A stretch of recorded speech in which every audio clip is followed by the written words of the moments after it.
The Zimbabwe Electoral Commission ZEC says it is fully prepared to conduct today's local council by-election in Chikomba, Chirezi and Marondera.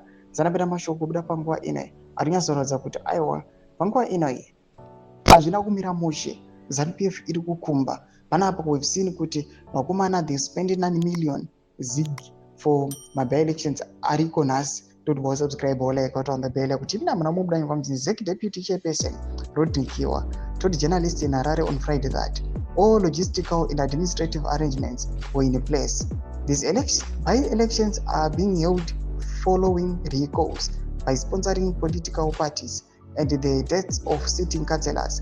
All material and human resources have been mobilized to ensure a smooth voting process, Kiwa said. He added that a budget of 9 million ZIG has been allocated to facilitate the elections in the 3 wards. The contesting candidates are as follows: Chikomba RDC Ward 10, and was an PF. Chirezi Ward 4, Phyllis Austin, there was an PF again, and Macheke Joseph is an independent.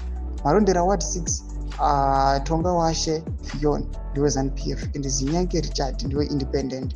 Pampa Ene, Ambanyara Chiti polling station have been distributed as follows: Chikomba Ward 10, 4 polling stations, Chirezi Ward 4, 6 polling stations, Marondera Ward 6, 7 polling stations.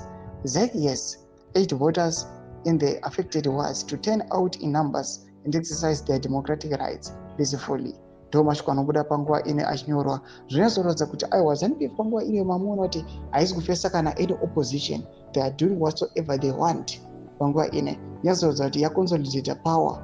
Panapa by-elections achiitwa nokuda kwevanhu vakarekolewa. Zvinozorodza kuti panguva ine most of the people havasisiri willing. Panapa kunokonzwa ward maybe for example kune vanhu kana kuti 10,000 kunoonekwa kunzi 2,000 chini ndiwo vanovhota, 8,000 yese people vasarenda vachiti zvakadai hatichazvikwanisi. The best thing kumboita trigger were disappointed, we are not going to go and vote. Ina comment section medu kuti mafunguro ema todi pamusoro pechiitiko ichi. Subscribe, like, chito on the bell icon.